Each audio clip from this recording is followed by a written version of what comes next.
Allez, c'est le top départ de la troisième et dernière période de cette émission et on va enchaîner avec la Ligue 2. Oui, après 18 journées, le championnat de Ligue 2 gagne en suspense. Aussi bien dans la poule A que dans la poule B, la bataille s'annonce indécise. L'Africa Sport exerce la pression sur le stade d'Abidjan alors que l'AS Denguélé continue sur sa lancée devant l'Olympique Football Club d'Adiaké. Eh bien, ça promet une dernière ligne droite très relevée en vue de la montée parmi l'élite. Alors, grâce à sa deuxième victoire d'affilée, l'Africa Sport n'est plus qu'à 1 point du stade d'Abidjan. Comment vous voyez ce duel à distance entre l'Africa et le stade? Bon, je pense que les OIE ont l'air d'instinct entre les mains. Ils vont recevoir le stade, ils vont recevoir Yamoussoukro. C'est une équipe qui retrouve un mental avec un nouvel entraîneur. Je pense que l'Africa a les moyens les hommes. Quand j'ai regardé certains matchs du championnat, c'est des matchs que l'Africa devait plier en 15 minutes, qu'ils ont mis 1h30 à plier. Donc je pense qu'aujourd'hui, avec cette nouvelle dynamique, 2 victoires, ça a regardé le groupe, ça a donné un mental au groupe. Les Aigons quand ils sont dos au mur, ils sont vraiment très dangereux quand ils ont la pression. Je pense que cette équipe de l'Africa peut pour moi monter en première division. C'est le match de la montée entre deux des 3 meilleures équipes de cette poule, cette fameuse poule B. Yamoussoukro a été leader dans cette poule B. L'Africa a été leader dans cette poule B. Et depuis la 10e journée, le stade Abidjan est leader. Le stade a 36 points. L'Africa a 35 points. Il reste 4 journées pour la fin du championnat. Ça vous dit que le prochain match entre ces deux équipes-là sera très, très décisif et même épique. Alors, le stade Abidjan a contrôlé à un certain moment cette poule B. Et puis l'Africa Sport d'Abidjan, sur les dernières sorties, a fait de très bons résultats qui ont permis aux Verts et Rouges de revenir rapidement dans les roues des Bleus et Rouges pendant que le stade faisait 2 mauvais résultats. Bon, vous allez là-bas, ça va très très vite. Vous gagnez 2 matchs, vous montez, vous perdez 2, vous descendez. Donc oui, ces 2 équipes-là vont nous tenir en haleine jusqu'à la fin du championnat dans cette poule B. C'est le match de la montée entre ces 2 équipes. Et d'ailleurs, ce n'est pas Begri Yago qui va me contredire. C'est 2 équipes historiques et emblématiques de l'histoire du football ivoirien. C'est l'Africa Sport d'Abidjan et le stade d'Abidjan qui nous offrent un beau spectacle. Ils étaient en Ligue 1, maintenant ils ont un beau spectacle au niveau de la Ligue 2. Mais c'est tout bénef. En tout cas, ce match-là, ça va être un match exceptionnel entre ces 2 équipes. Ouais. Alors, je ne sais pas pourquoi on se limite à 2 équipes, puisque je vois, au niveau du classement, je vois 4 équipes qui vont batailler jusqu'à la fin. Vous avez l'Africa et le stade qui sont en tête. Le stade 36, comme Aurélie l'a dit, 35 pour l'Africa. Yamoussoukro à 33, ben, ce n'est pas encore terminé. Oui. Et l'équipe de Zoman à 32. Vous savez, il y a deux confrontations. L'Africa rencontre Yamoussoukro et le stade. Il y a Zoman qui est là. Il y a Zoman qui est à 4 points du stade d'Abidjan. Et il y a même Yamoussoukro aussi qui n'a pas encore dit son dernier mot. Donc moi, je pense que le duel va se jouer entre ces 4 équipes que je viens de citer. Et pour l'instant, rien n'est décidé. Il reste 12 points à prendre avant la fin du championnat. Et je pense que c'est vrai, il y a l'Africa et le stade, mais aussi il y a Yamoussoukro et Zoman FC qui sont là. Alors, il y a le nouvel entraîneur de l'Africa Sport, M. Noël Tosi. Noël Tosi, c'est quand même 2 matchs, 2 victoires. Bon, il est en train finalement de donner raison au président Kyoté Narcisse. Moi, je dirais que c'est trop tôt pour le dire. C'est vrai qu'il est en train d'aller dans le bon sens, mais on se souvient que lorsqu'Alain Guamena arrivait, il avait su insuffler un nouveau vent, avait pu enchaîner certaines victoires. Mais ça n'a pas empêché son limogeage. Donc on attend de voir. Et on l'a dit, le match entre le Stade et l'Africa sur un grand match. Mais pour moi, le Stade d'Abidjan a été une équipe plus constante que celle de l'Africa. Donc je pense qu'ils ont un léger avantage. Alors Tosi, c'est 2 victoires. 2 fois 2-0. Il a battu le WAC 2-0 et à Boisseau 2-0. Donc il commence très bien, même très bien. Son arrivée rassure un peu. J'ai interrogé quelques joueurs, quelques dirigeants de l'Africa. Ils disent que c'est un bon tacticien, un bon psychologue qui parle tout le temps aux joueurs. Il n'est jamais assis, il est tout le temps arrêté, adossé à la grille ou bien au banc de touche, en train de parler aux joueurs. Parce que justement, il a découvert que la plupart des joueurs africains ont du mal à être concentrés pendant 90 minutes. Et donc, il faut toujours être derrière eux en train de faire la police. Et ce qu'il fait, il fait ça très bien. Donc, oui, il a réussi à créer un milieu de train de l'Africa Sport d'Abidjan qui combine bien et qui fait la différence. Oui, il a bien commencé, mais maintenant, oui, je suis d'accord avec Balo, Guamena avait aussi bien commencé. Quand il arrivait, l'Africa venait de perdre son premier match face à l'équipe de Zoman.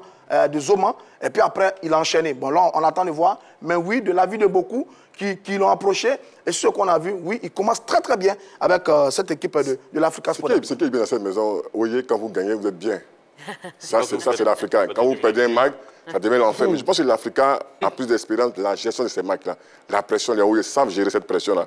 Le Stade a été premier avec 4 points. Donc, cette pression derrière de l'Africain et de Yamoussoukro fait claquer le Stade. Je pense que les Haouillés, dans ce dernier timing-là, ont les hommes, ont les moyens, avec l'entraîneur d'expérience, de monter en première division. D'accord. La RFC Yacro, hein, contrée par Songo FC, est-ce qu'elle a fait ses adieux à la montée? Non, pas du tout. Yamoussoukro a toutes ses chances pour la bataille finale. Et d'ailleurs, Yamoussoukro a changé d'entraîneur. Oui. Diaby Almami, qui était là, a été limogé et remplacé par un ancien de l'Africa, Jean-Christophe Gradcap, voilà, qui est revenu.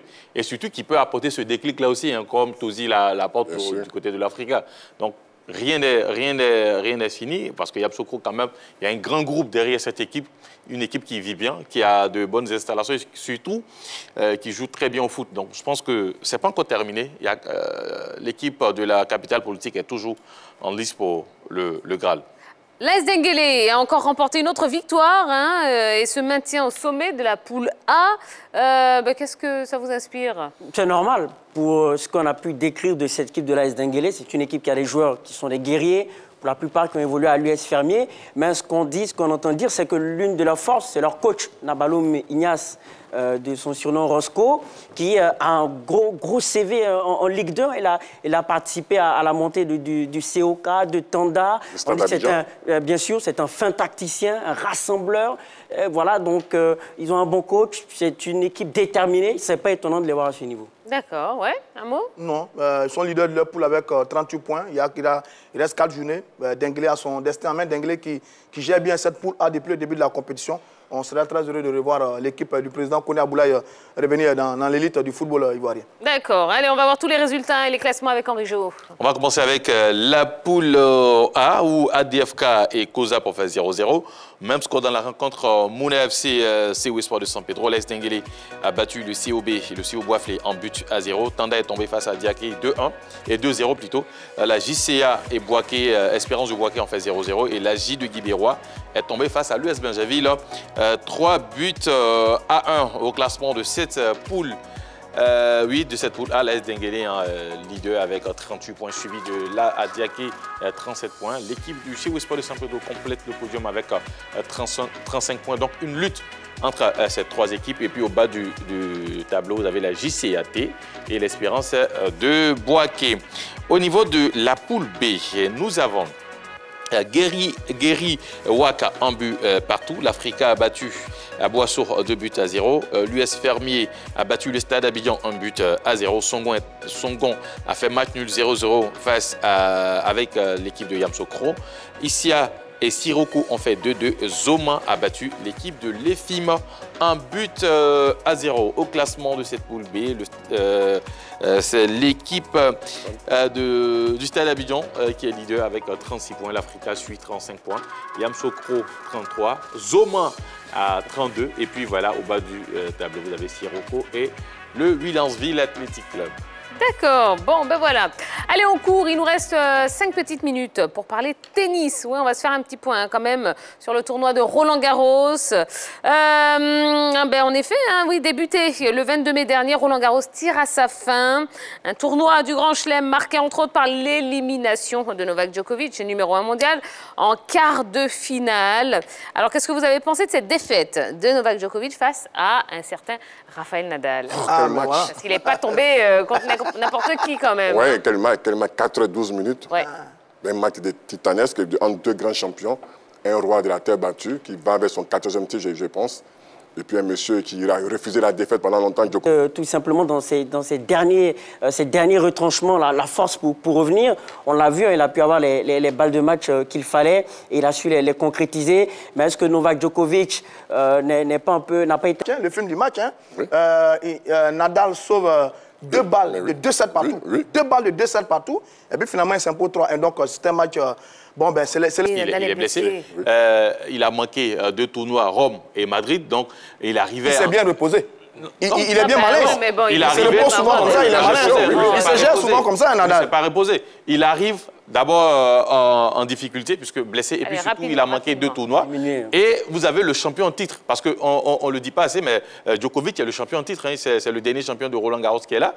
Donc, du coup, les faveurs de pronostic étaient pour Novak Djokovic, bien que Rafael soit le roi de la thématique. D'accord. Alors en demi-finale, Rafael Nadal, qui est numéro 5 mondial, sera face à Alexander Zverev, l'Allemand numéro 3 au classement ATP. Est-ce qu'on peut s'attendre à une surprise dans cette partie? Bien sûr, je le disais, il arrive un peu diminué puisque ça s'est fait sentir et sur la fin du match. Et puis, il aura en face de lui un très grand serveur parce qu'avec sa taille, avec son service, ça peut poser d'énormes difficultés à Nadal qui lui, n'a pas un très bon service et surtout qui est obligé de rester dans les échanges. Or, dans cette manière de jouer, je pense que l'Allemand pourrait partir avec les faveurs du pronostic, d'autant plus qu'il a battu le jeune Alcaraz, qui aussi est très, très bon. Donc, je pense que pour l'instant, la confiance est du côté des Zverev, mais on verra ce qui va se passer. D'accord. Alors, chez les dames, on retrouve en finale Iga Swiatek, voilà, la numéro 1 mondiale, qui n'a fait qu'une bouchée, 6-2-6. Match d'affilée sans défaite. Elle est en passe même d'égaler le record de Venus Williams avec 35 matchs sans défaite. Donc, indiscutablement, je pense que c'est la lionne, c'est la patronne. Oui, c'est vrai, l'expérience peut parler pour Swiatek. Et donc, pour la finale, qu'est-ce que vous voyez? Je vois la puissance athlétique de Coco Gauff, mais je vois l'expérience triompher plus tard. Donc l'expérience gagnera pour vous. Non, mais, parce que Coco Gauff, attention. Coco Gauff, quand même, elle a appris de ses erreurs. En 2020, elle se fait éliminer par l'Italienne Martina Trevisan. Et elle avait dit qu'elle avait fait beaucoup de fautes directes, ce qui ne lui a pas permis de pouvoir s'imposer. Et elle a dit qu'elle va retenir cette leçon. Heureusement, elle a rencontré la même Italienne en demi-finale et elle a réussi à s'imposer, ce qui veut dire qu'elle a appris et elle a gommé ses erreurs. Donc ça va compter en finale. Allez, le programme de ces demi-finales de Roland-Garros. Donc demi-finale homme, vendredi 3 juin sur le court Philippe Chatrier. Eh bien, Rafael Nadal face à Alexander Zverev et puis Casper Ruud face à Marin Cilic. Le Croate, numéro 20 mondial. Et puis la finale dame, oui, ce sera ce samedi 4 juin, toujours sur le court Philippe Chatrier. Iga Swiatek, numéro 1 mondial, face à Coco Gauff, l'américaine, numéro 18 mondial. Et ben voilà, ça y est, on a fait le tour. Eh bien, on espère que vous avez passé une belle soirée en notre compagnie. N'oubliez pas, demain, c'est pas à 20h30. Non, si vous êtes à 20h30, vous serez largement en retard, messieurs, dames. Non, demain, Côte d'Ivoire-Zambie, ce sera à suivre en direct sur la 3. Donc, la prise d'antenne, c'est à 18h15. Nous, on sera là, en plateau, 18h15. Pour l'avant-match, le coup d'envoi, c'est à 19h. Donc, on espère que vous serez avec nous très, très, très nombreux pour supporter nos pachydermes. Voilà, passez une excellente soirée. Merci la team. Reposez-vous bien et à demain, 18h15. Bye bye.